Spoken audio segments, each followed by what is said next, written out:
Let's go to Robert Sanders right now. He is an associate professor in the National Security Department at the University of New Haven. Professor, thanks for being with us.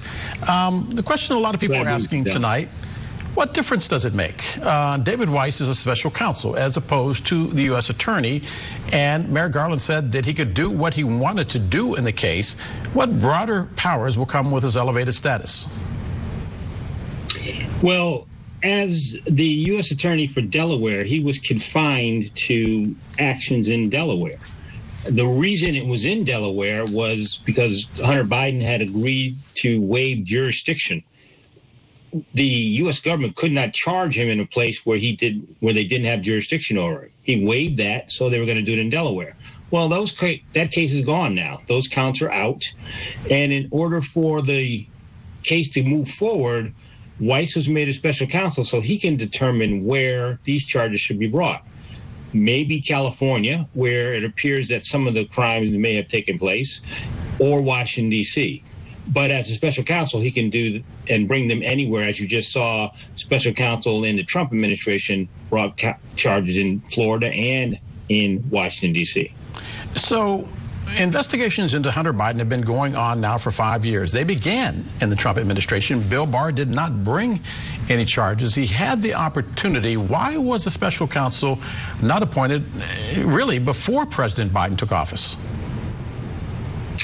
Well, I want to answer for Bill Barr because that would really take me out on a limb. However, I'm sure if they thought they could get what they wanted politically from that perspective, they would have done it if Bill Barr would have cooperated with the Trump administration. You got to remember now, Donald Trump reached out to a foreign leader and tried to blackmail him with weapons to defend himself in order to try to get dirt on his opponent, then to be his opponent, the now President Joe Biden.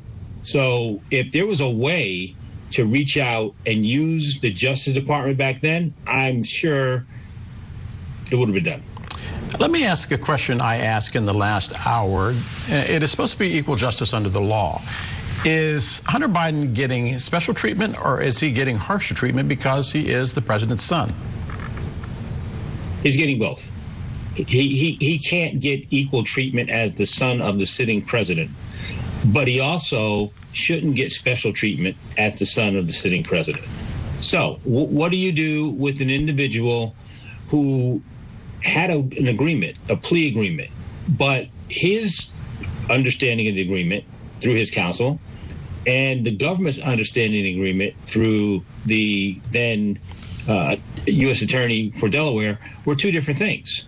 So there really wasn't an agreement. The judge saw that when they brought it to trial for her to accept the pleas and pushed back. And ultimately it fell apart.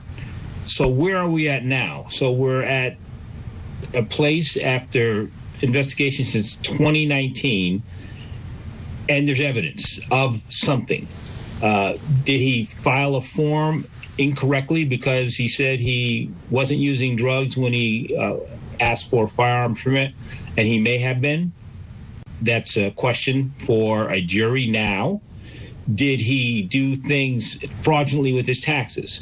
Also now a question for a jury, because neither party can agree as to what facts Hunter Biden can plead guilty to and what facts the government would accept guilty pleas for. Have you seen any evidence that would suggest what House Republicans say, that there exists in this country a Biden crime family? No. And the fact that they say it over and over and over again does not make it true. Here's my perception. So you have three islands. You have an island in the middle, which is the legal proceeding that's trying to move forward. And then on the right, you have a Republican island, and on the left, you have a Democratic island. Everybody sees that legal proceeding in the middle from a different perspective because they stand in a different place. And they all have different desires for what that legal proceeding should be doing. On the right island, they want cover for Donald Trump and the way to bludgeon Hunter Biden's father as he moves forward to re-election. On the left, they see a series of new conspiracies about people who probably should have known better, but probably didn't do anything criminal. Hunter Biden shouldn't have been perceived as trading on his father's position. That's the problem here. The problem is not that there's evidence that the president himself was ever involved in what Hunter Biden did. The issue is that's what the Republicans want you to see. That's what they want you to find. The Democrats don't believe it's there. In the middle, surrounded by this, is a sphere of politics and a legal system trying to tread water. That being said, would it be better if House Republicans who say that there are business dealings that they're investigating with Hunter Biden, if they also investigated the business dealings of Jared Kushner and Ivanka Trump? Sure. It's clear that the Trump family made lots of money trading on their name while their father was president. As a matter of fact, one of the companies in China that this whole issue is spinning around is a company that the Trump family also had a contract with and made money from. So there are a whole lot of clean hands here.